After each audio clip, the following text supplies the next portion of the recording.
In a lot of designs, whether working with a grid for a website or a magazine layout, or even in logos and illustrations, we often want to align things with each other.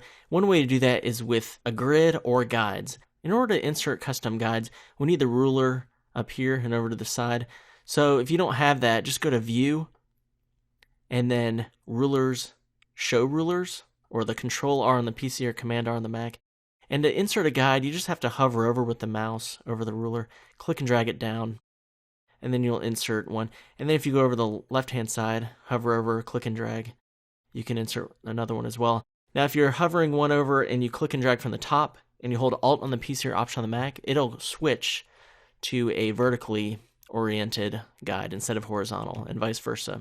So you can do multiple different guides on a layout. So if I click and drag with the rectangle tool, and I can see I can get right along this intersection here. And I can click with the magnifying glass tool. See, I'm not quite there, pretty close. There we go. So now I've aligned it with whatever design I'm doing. Now you can go to View, and then Guides, and then Clear Guides if you want to get rid of all the guides that you've drawn out. You can also do Hide Guides. You can lock guides so they can't be moved. You can also go to Show Grid and check Snap to Grid. So if I do a Show Grid, and then I go Snap to Grid, what that does is if I click and drag a shape out here, you'll notice it only lets me draw this rectangle along that grid. Right, it kind of snaps into place. I'm going to add a stroke here so we can kind of see the edge of it. There we go.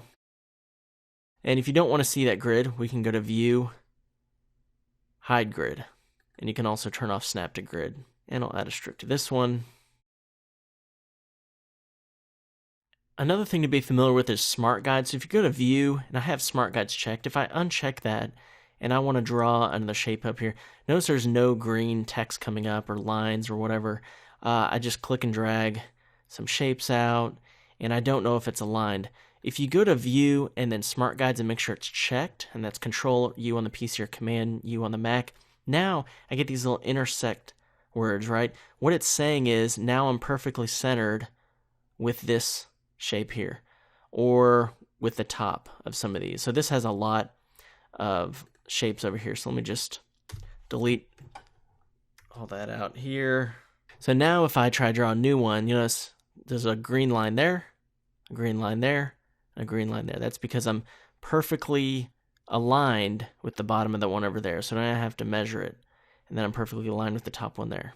And I can use the eyedropper tool and grab those same attributes, and there we go. Now they're perfectly aligned. Now it's not just when we're drawing one out. Also, I can click and drag and move a path that already exists, and it will align perfectly with that. You can also align not horizontally, but also vertically. There we go. And then if I pull out guides, you can see these are perfectly aligned, and it's all because of Smart Guides. All right, so that's the basics of grids and guides in Illustrator. I will see you in the next lesson.